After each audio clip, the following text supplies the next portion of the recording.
আল্লাহ কবরের এই আযাব থেকে তুমি আমাদেরকে বাঁচাও। সূরাতুল মুলক যারা নিয়মিত তেলাওয়াত করবে আল্লাহর মেহেরবানিতে তাদের কবরে কোনো আযাব হবে না।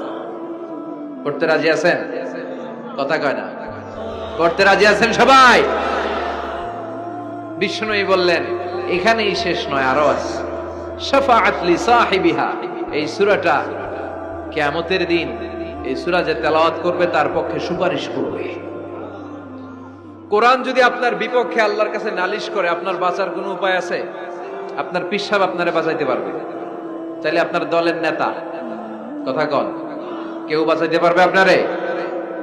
কোরআন যেমনি আপনার বিরুদ্ধে দাঁড়ালে আপনারে বাঁচাতে পারবে না, কোরআন তেমনি আপনার পক্ষে দাঁড়ালে আল্লাহ আপনারে ফেলে দিতে পারবে না।